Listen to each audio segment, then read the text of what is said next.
চাঁদ দেখার জন্য এত কষ্ট করে রাতের আকাশ দেখার কি দরকার? আমাকে দেখলেই তো হয়। জীবন সঙ্গিনী কেমন হলে চলে? জীবন সঙ্গী ৩-৪টা লাগে না, মনের মতন ১০-১২টা হলেই চলে।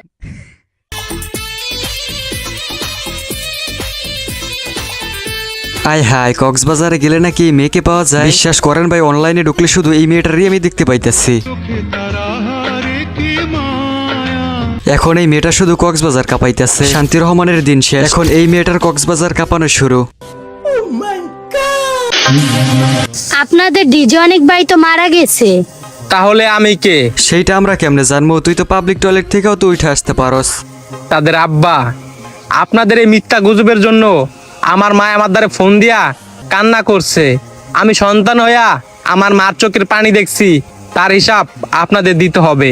আবে তোর মতো মানুষের কাছে আবার হিসাব কি দিব? তোমরা শুধু ওদের অ্যাক্টিংটা দেখো।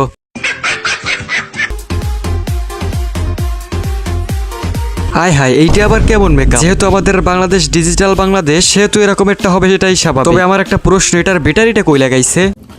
এটা একটা সুন্দর প্রশ্ন, আপনারা জানি উত্তরটাকেও দিতে পারবেন না। আচ্ছা, ভিডিওটা তোমরা শেষ পর্যন্ত দেখো, কেননা শেষের দিকে আরো মজা আছে।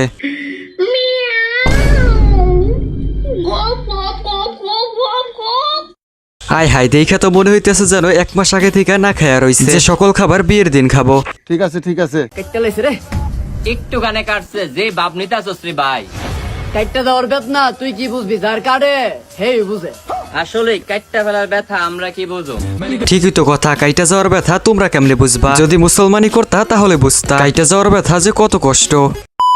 ঈদের দিন সালামি দিবেন না, সেটা তো ভালো করেই জানি। অন্তত কিছু শাড়ি পরা পিক দিয়েন। আবে যাওরা, তোদের বয়সে দেখি আমরা মাঠে খেলাধুলা করতাম, আর তোরা কিনা মেয়েদের কাছে ঈদের দিনে শাড়ি পরা পিকসাস। নিজের কাছে যেন নিজেকে সুন্দর লাগে, এই জন্যই মেয়েরা সাজে। তোমার মতো অফিসকে ইমপ্রেস করার জন্য নয়। সবই তো বুঝলাম, তবে তুমি মেয়ে না ছেলে, ওইটাই তো আমি বুঝতে পারতাছি না। কি হলো, ঘুমটাকে একটু খুললো? তোমার চাঁদ মুখটা একটু দেখি। হ্যাঁ খুলো, আমরাও একটু চাঁদ মুখটা দেখে নেই। আমার শরম করে, আপনিই খুলুন। বিসমিল্লাহ।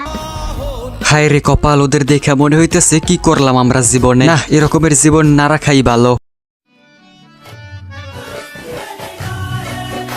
তুমি তো একটা হিজড়া হয়ে এত সুন্দর ঘর সংসার করছো, আর আমরা মেয়ে হয়ে কি করলাম? এটা তো কোনোদিনও ভাবতেই পাইনি তোমার সাথে এটা কি করে হলো। হ্যাঁ, তোমরা অনেকেই এই কমেন্টটা করছো, তো তাদেরকে বলি, দেখো ভালোবাসাটাই কিন্তু সব। কে ছেলে, কে মেয়ে, কে হিজড়া, কে হোমো, কে ছক্কা, ভালোবাসা কিন্তু এগুলো কিচ্ছু ম্যাটার করে না। আসলেই তো, ভালোবাসা তো কিছুই ম্যাটার করে না। তাই বলে হিজড়ার সাথে ভালোবাসা, এইটা আবার কেমন পোশাক?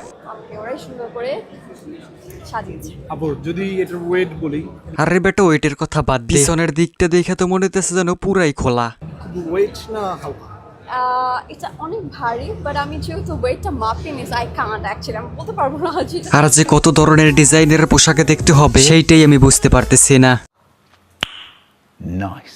কথা হচ্ছে, আমি বলেছিলাম কোন দেশে যাব, তোমরা বেশিরভাগ মানুষই বলেছো জনি দাদার দেশে যাও।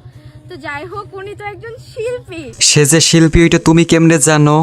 আমি তো জানি না যে উনি কোন দেশে থাকে। তোমরা দেশটা আমাকে অন্তত বলো যে জনি। আমি বলতাছি জনি থাকে আমেরিকাতে। এখন তুমি আমেরিকাতে যাবে কিনা যাবে না, ওইটা তো তোমার ব্যাপার। ভুল করে খেলে এটা রোজা ভাঙে না, এটা সরি বলে ফেললেই হয়, কারণ এটা ভুল করে খেয়ে ফেললো। সরি বললে কি সব সমস্যার সমাধান হয়ে যায়? সরি বললেই সব সমস্যার সমাধান হয়ে যাবে। সো বন্ধুরা, আজকের ভিডিওটা এতটুকু পর্যন্ত। এই ভিডিওটা তোমাদের কাছে কেমন লাগছে অবশ্যই কিন্তু কমেন্ট বক্সে বলে যাবে। আর তোমরা যদি আমাদের চ্যানেলে নতুন হয়ে থাকো, অবশ্যই কিন্তু আমাদের চ্যানেলকে সাবস্ক্রাইব করে দিবে।